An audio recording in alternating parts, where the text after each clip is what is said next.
तुम्हाला काय वाटतं, तुम्ही कुठल्या कामांकडे बघून लोकसभेला मतदान करणार आहात? ज्या त्या भागाच्या विकासावरती डिपेंड आहे की कुणाला मत करावं। जनतेने पण लक्षात घेऊन मतदान केलं पाहिजे की ज्या त्या भागातला विकास कसा झालेला आहे, कोणत्या नेत्याने किती विकास केलेला आहे, त्या हिशोबानं मत केलं पाहिजे। लोकसभेसाठी मतदान करताना कुठला मुद्दा महत्त्वाचा वाटतोय?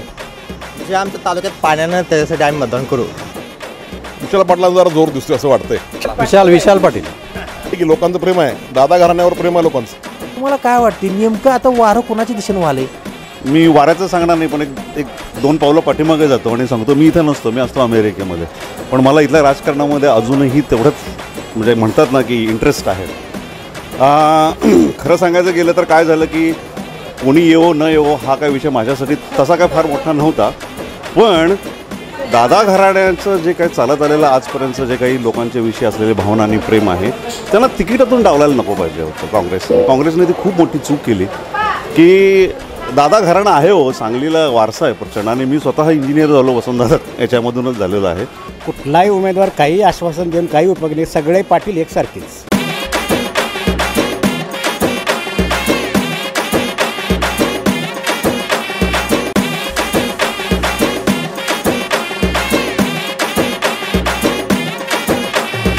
आली आली आली आली लोकसभेची वारी, गण्या आला आपल्या दारी।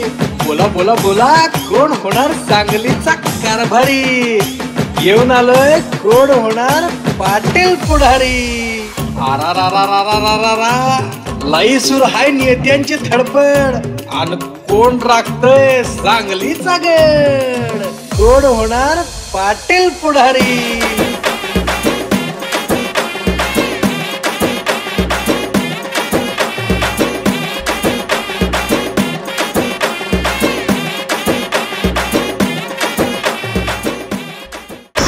आली आली आली आली लोकसभेची वारी, गण्या आला आपल्या दारी। बोला बोला बोला कोण होणार सांगलीचा कारभारी? आणि म्हणूनच घेऊन आलोय कोण होणार पाटील पुढारी? लई चालल्या नेत्यांची धडपड, आणि कोण राखतंय सांगलीचा गड? महाराष्ट्र वृत्तदर्शन न्यूज आणि युवाग्राम 24 न्यूज प्रस्तुत करत आहे कोण होणार पाटील पुढारी। हा मंडळी, कोण होणार पाटील पुढारी तुम्ही नियमित बघताय, बघताय की नाही? बघत राहिलं पाहिजे। आणि हे कसं आहे माहिती आहे काय, हे आम्ही एक स्कीम आणली बरं का। स्कीम अशी आहे, खासदार चालले दिल्लीला आणि तुम्ही चला थायलंडला। तुम्हाला थायलंडला जायची जबाबदारी आमची, पण तुम्हाला द्यायची आहे प्रश्नांची उत्तरं। प्रत्येक भागात आम्ही एक प्रश्न विचारतोय आणि त्या प्रश्नाचं उत्तर तुम्हाला द्यायचं आहे। पहिले 50 तातडीनं उत्तर देणाऱ्यांना आपण लकी ड्रॉपमधनं थेट थायलंडला घेऊन जाणार आहे। हा मंडळी, तर आपण आलोय आत्ता इथे विश्रामबागमध्ये बरं का, म्हणजे क्रांतिसिंह नाना पाटील उद्यानच्या समोर बरोबर या गणेश नाश्ता सेंटरमध्ये। इथं काही मंडळी नाश्ता करायला आलेले आहेत, त्यांना विचारूया आपण नेमकं लोकसभेचं वारं कुठल्या दिशेनं वाहत आहे। या बोला, छान नाश्ता चालू आहे? चालू आहे। मला सांगा, नाश्ता करत करत सांगा, लोकसभेचं वारं नेमकं कुठल्या दिशेनं वाहते? म्हणजे कसं 3 पाटील रिंगणात आहेत, हां तुम्हाला काय वाटतंय कुठलं पाटील बाजी मारतील असं वाटतंय? आम्ही आमच्या हातकणंगणीमध्ये येतोय, खरं सांगलीमध्ये चंद्रहारदादा वाटतं। का असं वाटतं तुम्हाला? महाविकास आघाडी म्हणजे असं हे म्हणजे शिवसेनेवर फुटीचं हे सहानुभूती ठाकरे गटात झालेली। आपण या ठिकाणी काही मंडळी चहाचा आस्वाद घेतात। पाहुणं कुठलं गाव? हो पाहुणं कुठलं गाव? सोलापूर। सोलापूरचं आहे होय? मग इथं सांगलीत किती वर्ष आहे? 10 वर्ष झालं। 10 वर्ष सांगलीत आहे ना? मला सांगा, सांगली लोकसभा मतदारसंघात वारं नेमकं कुणाच्या दिशेने वाहतं असं वाटतं तुम्हाला?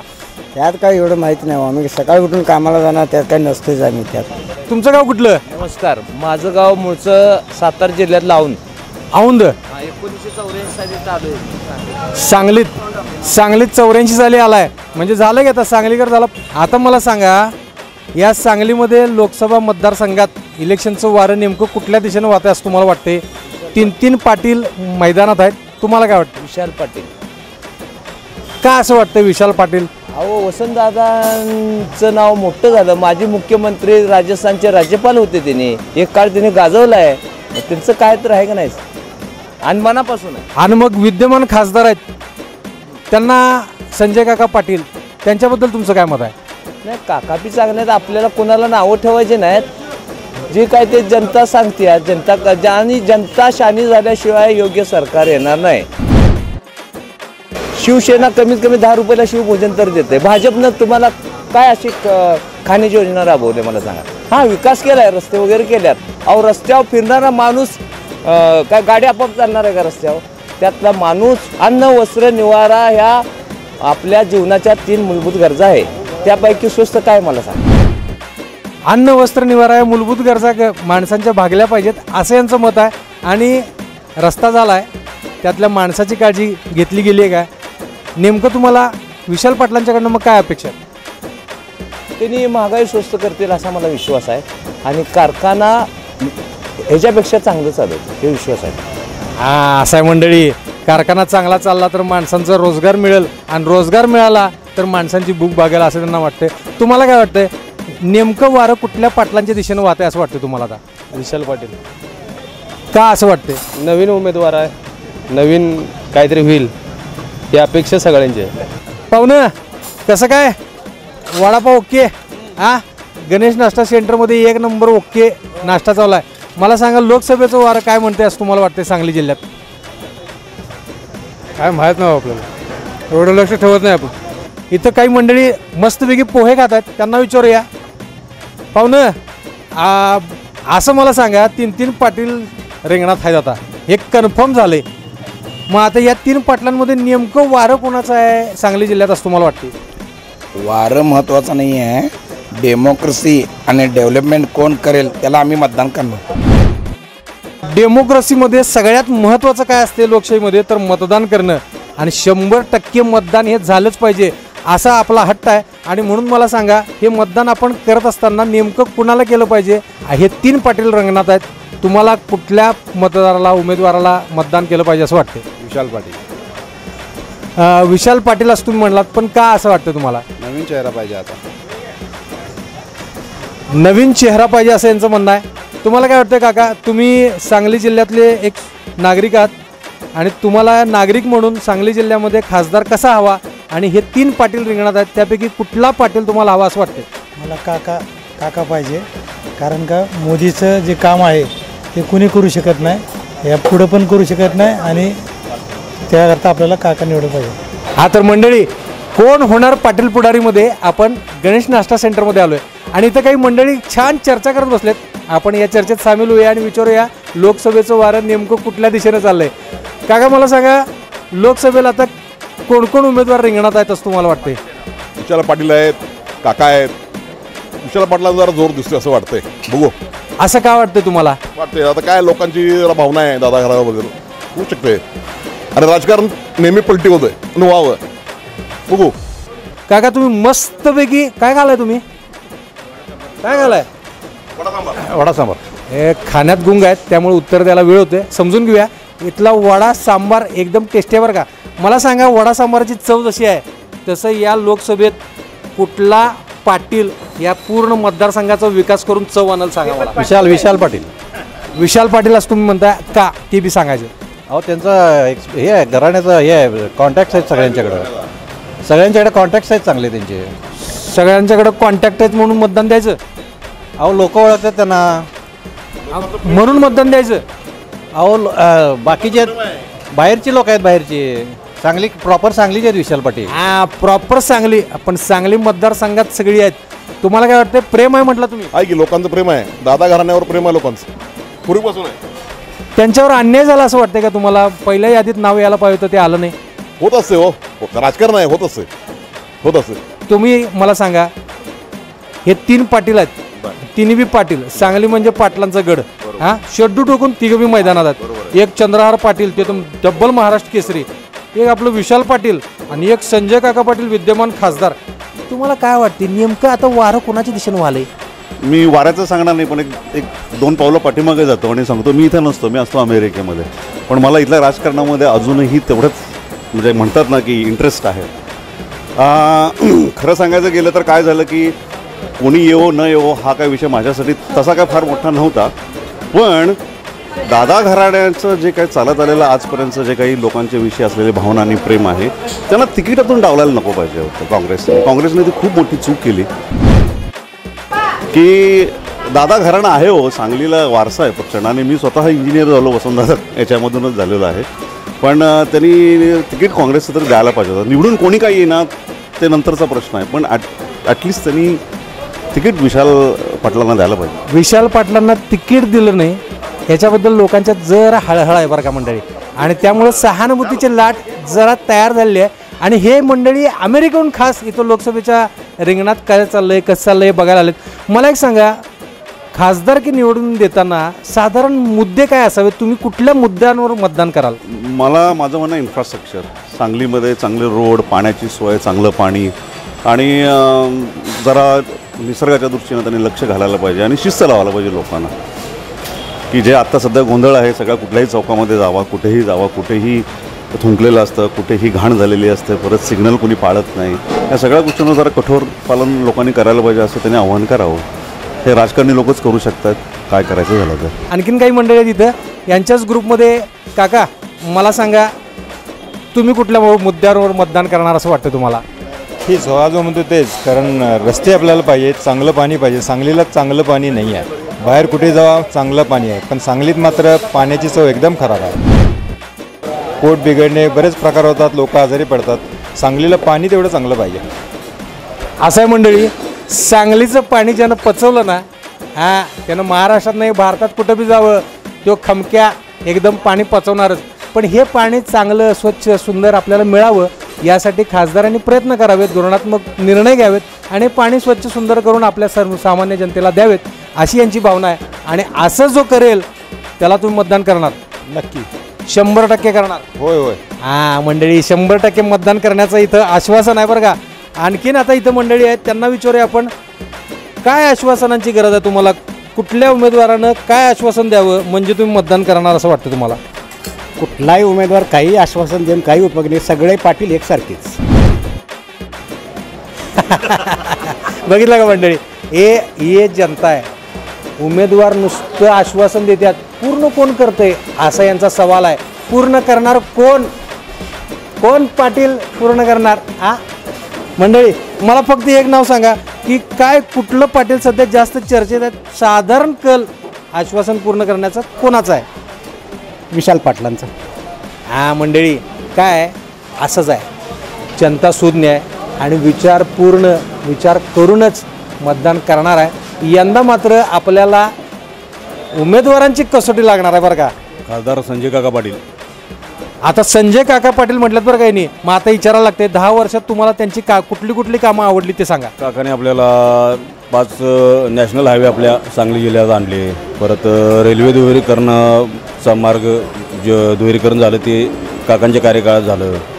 दुसरं म्हणजे टेंभू म्हैसाळ ताकारी योजना या काकांच्या कार्यकाळात त्यांना गती मिळाली. त्यामुळे काकांचं काम चांगलं आहे आणि सांगलीचा सर्वांगीण विकास हा काकांच्या माध्यमातूनच होणार असं आम्हाला खात्री आहे. त्यामुळं संजय काका पाटीलच विजय होणार. आणखीन काही मंडळी आहेत, मला सांगा तुमचं काय मत आहे? कोण पाटील रिंगणात जोर शड्डू मारून उभा आहे?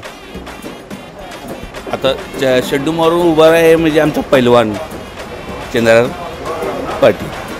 त्यांनी आता काय शड्डू मारल्यात, डबल केसरी आहेत, त्यामुळं काय त्यांनी बी जरा म्हणजे चालू आहे त्यांची रिंगणात आहेत. ती बी मातीच्या आखाड्यात खेळणं आणि राजकारणाच्या आखाड्यात खेळणं यात फरक असतोय का? आणि जर असला तर तो चंद्रहार पाटील नेमका कसा करतील ते सांगा. ते पैलवानांना सवयीच आहे, हा बरोबर आहे. खरं कशी म्हणजे मात करायची हा पैलवानाला बी डोकं असतं. त्यामुळं आहे की नाही, हे राजकारण आता हे तापलेलं तर आहेच. काय निर्णय होईल ते आता जनताच दाखवणार आहे. इथं आणखीन एक जण आहेत, तुमचं मत तयार होतंय. मला सांगा कुठलं पाटील जास्त रिंगणात आहे असं वाटतं तुम्हाला? कुठलाही पाटील येऊ दे, फक्त सांगलीच्या जनतेला मुबलक पाणी आणि स्वच्छ पाणी देऊ दे. आता कसं आहे, शिरी नाल्याचं पाणी पाजालेत लोकांना, त्याच्यावर काय तर निर्णय नेत्यांनी मंडळांनी घेतलं पाहिजे असं माझं मत आहे. जो नेता त्या शिरी नाल्याचं पाण्याचं करेल काम तोच नेता आपला. मंडळी सर्वसामान्य माणसांच्या अडचणी आहेत बरं का. शहरी नाल्याचा पाण्याची एक समस्या सांगलीमध्ये आहे, स्वच्छ पाणी मिळत नाही, ही एक समस्या आहे. ती समस्या कोण सोडवल? त्यो पाटील रिंगणात, असं यांचं म्हणणं आहे. बघूया, पुढे जाऊया. पुढच्या टेबलला आणखीन काही मंडळी वाट बघतायत इथं. आत्ता सध्या सांगली लोकसभेमध्ये कोण कोण उमेदवार रिंगणात आहेत असं वाटतं तुम्हाला? नावं सांगा. राजकारणाविषयी काय माहिती? राजकारणाविषयी माहिती नाही. युवा वर्गाला हे जाणून घेण्याची खरं तर गरज आहे, कारण यांचं भवितव्य या राजकारणामुळे आणि या मतदानामुळे ठरणार आहे. तेव्हा एक विनंती आहे, सगळ्यांनी या राजकारणामध्ये यंदाच्या लोकसभेच्या निवडणुकीमध्ये 100% मतदान हे करायचंच, कारण धोरणं ठरणार आहेत ते आपल्यासाठी आणि आपल्या सगळ्यांचं कल्याण होणार आहे या लोकसभेच्या निवडणुकीतून. तेव्हा 100% मतदान करूया. चला, खासदार चालले दिल्लीला आणि तुम्ही चला थायलंडला. आजचा प्रश्न नीट ऐका आणि ताबडतोब उत्तर द्या. चॅनल सबस्क्राईब करा आणि कमेंट बॉक्समध्ये तुमचं उत्तर द्या. आजचा प्रश्न आहे, सांगली जिल्ह्याचे SP कोण आहेत? उत्तर द्या कमेंट बॉक्समध्ये. चला पळा पळा, लगेच सबस्क्राईब करा, लगेच उत्तर द्या आणि लगेच विमान थायलंड. मंडळी, आपल्या इथं आणखीन एक काका बसलेत बरं का, हे पण विचारपूर्वक आपल्याला उत्तर देतील. मला सांगा, लोकसभेला आपण आता मतदानाला सामोरं जाणार आहे आणि हे मतदानाला सामोरं जात असताना तुम्हाला काय वाटतं, कुठल्या मुद्द्यांवर तुम्ही मतदान करणार? मुद्दा असा आहे की युवा पिढीला थोडंसं पहिल्यांदा मतदान केलं पाहिजे. 100% मतदान सगळ्यांनी त्यात सहभागी झालं पाहिजे. कारण आता प्रत्येकाचा आकडा बघितला तर 45, 48, 50, 52, तर मग आपण राजकारण्यांना दोषी देऊन चालणार नाही आहे. पहिल्यांदा सगळ्यांनी मतदान करावं एवढीच अपेक्षा आहे. कुठल्या मुद्द्यांवर मतदान आपण करायला पाहिजे असं तुम्हाला वाटतंय? कुठले मुद्दे महत्त्वाचे आहेत, जे नागरिकांचे कुठले मुद्दे, कुठले प्रश्न जे जास्त जवळचे आहेत किंवा जास्त तीव्रतेनं आपल्यासमोर येतात, त्या समस्या कुठल्या आहेत की ज्या सोडवल्या पाहिजे त्या खासदारांनी आणि म्हणून आपण त्यांना मतदान करणार? प्राथमिक असं आहे की सरकारी शाळा ह्या योग्य रीतीनं चालवल्या पाहिजेत. त्याच्यातील शिक्षकांची भरती किंवा त्याच्यावर शासनाचे कठोर निर्बंध पाहिजेत आणि त्यांनी व्यवस्थित शाळा चालवाव्यात. कारण पहिल्यांदा शिक्षण सगळ्यात गरजेचं आहे. शिक्षण गरजेचं आहे, त्यामुळंच पहिल्यांदा मोफत शिक्षण कुठे मिळेल तर सरकारी शाळेत. जो तो उठून इंग्लिश मिडियमला घालवतो आहे, सरकारी शाळेकडं त्यामुळे दुर्लक्ष होतं आहे. आणि जर दुर्लक्ष असंच झालं तर आपली पिढी इंग्लिश मिडियमच्या म्हणजे फक्त घोकमपट्टीच्याच नादाला लागेल असं वाटतं. बघितलं मंडळी, शैक्षणिक धोरण काय असलं पाहिजे आणि ते योग्य असलं पाहिजे आणि ते मूलभूत मातृभाषेत असलं पाहिजे असं यांचं मत आहे आणि ते जे व्यवस्थित करतील त्यांना आपण मतदान करू असं वाटतंय. तर मंडळी, आपण बघतोय काही उत्स्फूर्त मंडळी आपल्याला मतदानाविषयी आपल्याला बोलायला इकडे आलेले आहेत. मला सांगा, लोकसभेचं वारं आता नेमकं कुठल्या दिशेनं वाहत आहे असं तुम्हाला वाटतंय आणि काय नेमकं वाटतं की कुठले पाटील रिंगणात आहेत आणि जास्त आत्ता चर्चा कोणाची आहे? जरी तिन्ही पाटील रिंगणात असले तरीसुद्धा प्रश्न असा आहे की बेरोजगारीचा प्रश्न आज मोठ्या प्रमाणात भेडसावतोय आणि बेरोजगारीवर आज कुठलाच पक्ष बोलत नाही, कुठलाच नेता बोलत नाही. दुसरी गोष्ट, युवा वर्गाला रोजगार चांगल्या पद्धतीने देण्याचं काम कुठलाही आज नेता करताना दिसत नाही. हा मुद्दा प्रामुख्यानं उचलून धरणं आवश्यक आहे सर्व युवा वर्गाने. त्या बाबतीत कोण सहकार्य करतोय त्याच्या पाठीशी उभं राहण्याची आज काळाची गरज निर्माण झालेली आहे. बघितलं मंडळी, युवा वर्गाच्या पाठीशी ठामपणे कोण उभा राहत आहे हे बघण्याची आज गरज आहे आणि युवा वर्गाच्या हाताला काम देण्यासाठी रोजगार निर्मिती झाली पाहिजे असं यांचं मत आहे. आपण पहिल्यांदा 100% मतदान करणार आहोत आणि आपण सगळेजण मतदान करूया आणि लोकसभेला यावर्षीच्या 5 वर्षासाठी कोण सांगलीचा कारभार करणार त्याला निवडून देऊया आणि तुम्ही त्यासाठीच कौल जनतेचा पाहत राहा. कोण होणार पाटील पुढारीमध्ये.